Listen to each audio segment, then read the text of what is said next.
제가 지난 영상에서 역사책 정독하기의 교육적 효과 3가지를 말씀드렸는데요. 그 교육적 효과 3가지를 모두 이루기 위해서는 아이들하고 정독하기 전에 아이들에게 역사적인 어떤 뼈대, 역사적 지식의 뼈대를 좀 만들어 줘야 돼요. 그래서 어머니가 아이들로 하여금 이렇게 큰 역사적 흐름의 뼈대를 만들어 주고 정독하기를 하면서 장가지를 하나씩 만들고 거기에 살을 붙이는 그런 과정을 겪게 될 거예요. 어떻게 생각하면 이게 제일 어려운 거다라고 느낄 수 있을 거예요. 어떻게 아이들한테 긴 역사적 사실의 뼈대를 만들어주지? 이렇게 좀 어려운 일이라고 생각이 드실 수도 있을 텐데요. 오늘은 그래서 그 요령을 좀 알려드릴게요. 어머니가 어떻게 아이들한테 그 뼈대를 만들어줄지. 그래서 정독하기 전에 아이들과 어떤 대화를 나누고 아이들한테 뭘 알려주고 하는지에 대해서 오늘 좀 알려드릴게요. 역사적 흐름의 뼈대를 만들기 위해서 아이들과 역사책 정독하기 전에 어머니와 아이들이 좀 나누어야 될 대화들이나 놀이들이 있는데요.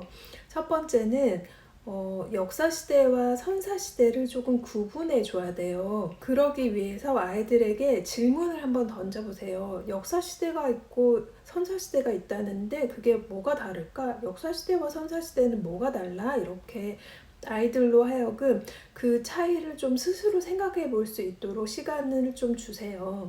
그러고 나서 아이들에게 그 차이를 설명해 줘야 되는데요. 그 차이는 간단해요. 역사시대는 역사책에 나와 있는 내용, 역사적 기록이 있는 시대를 역사시대라고 하고, 선사시대는 역사적 기록이 없던 이전의 시대를 의미하는 거예요. 그러니까 선사시대는 대부분 유물이나 유적을 다루게 되어 있어요.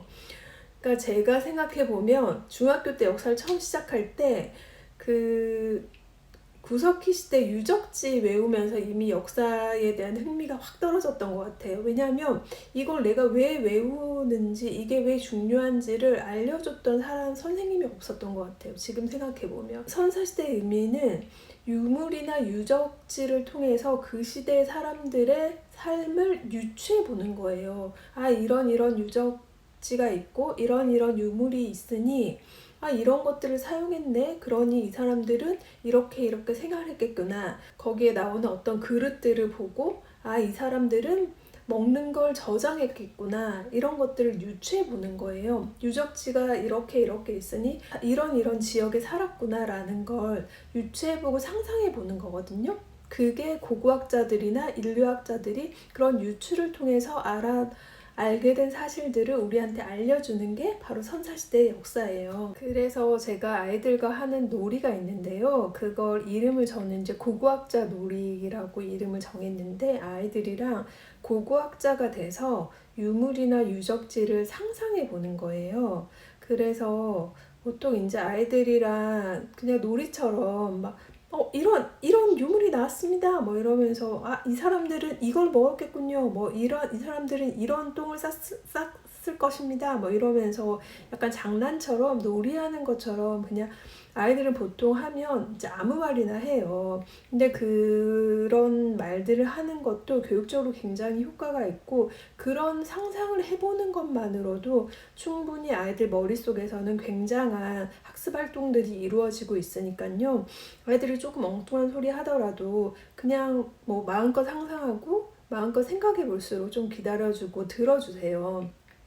그런 다음에 실제로 보통 이제 우리가 주로 많이 빗살무늬 토기 이렇게 얘기하잖아요. 그래서 그릇 같은 거 하나 갖다 놓고 어머니랑 같이 이거를 돋보기가 있으면 돋보기로 막 관찰을 하면서 이런 무늬가 있군요 이러면서 여기에 음식을 저장했던 것 같습니다. 구석기 시대 사람들은 그 수렵 채집 생활을 했기 때문에 농작물을 보관해 두지 않았는데 이제 신석기가 되면서 보관하는 용기가 생겼던 거잖아요. 그래서 이 사람들이 농사를 지었나 봅니다. 이런 식으로 아이들로 하여금 역사적인 흐름을 스스로 생각해 볼 수 있게 놀이를 통해서 한번 아이들을 자극해 주면 좋은데요.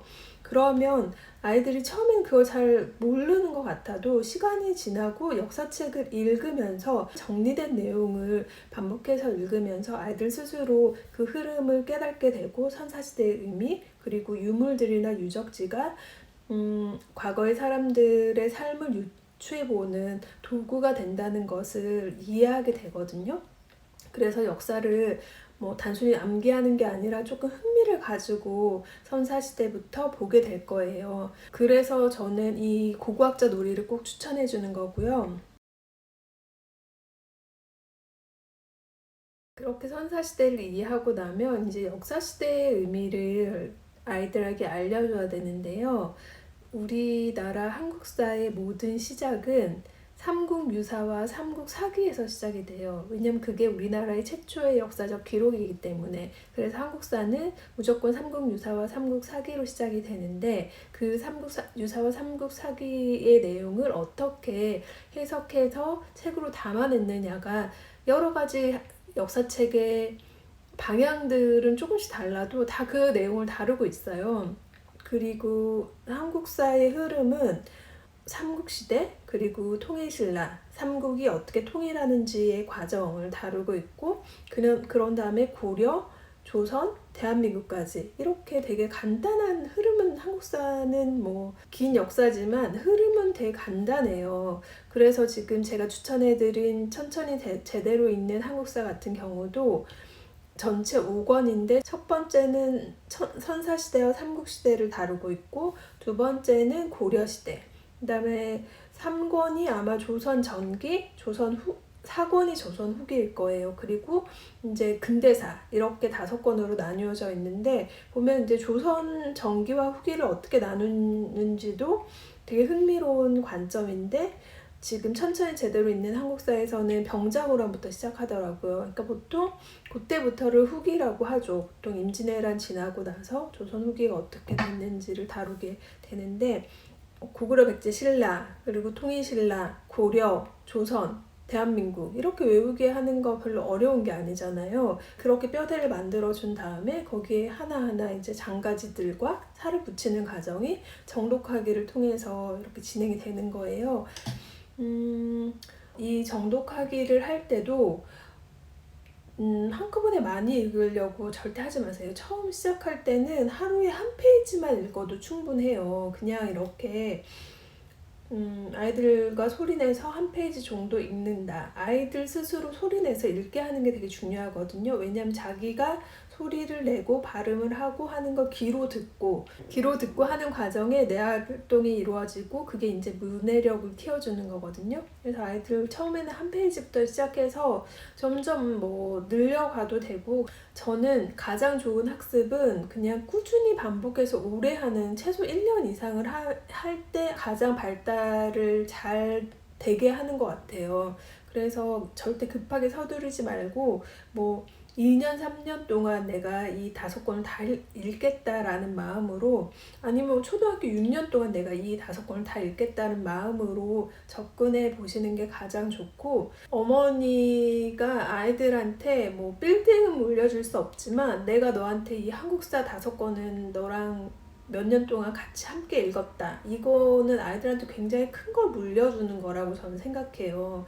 그래서 진짜 아이들한테 좋은 지식을 남겨준다라는 마음으로 그냥 몇 년간 꾸준히 하겠다라는 마음으로 접근하시는 게 가장 좋을 것 같아요. 오늘은 역사책 정독하기 전에 역사적 지식의 뼈대를 만드는 그 방법과 요령에 대해서 말씀을 드렸는데요.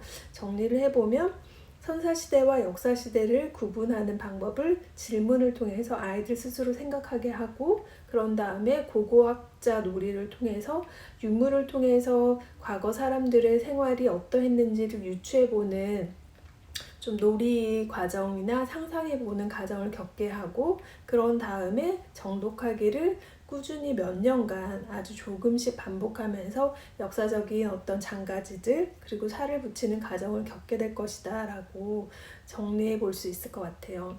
꼭 이 방법을 통해서 아이들로 하여금 역사에 대해서 흥미롭게 접근할 수 있도록 어머님들이 아이들을 이끌어 주셨으면 좋겠어요. 도움이 되었으면 좋겠네요. 오늘도 영상 봐주셔서 감사합니다.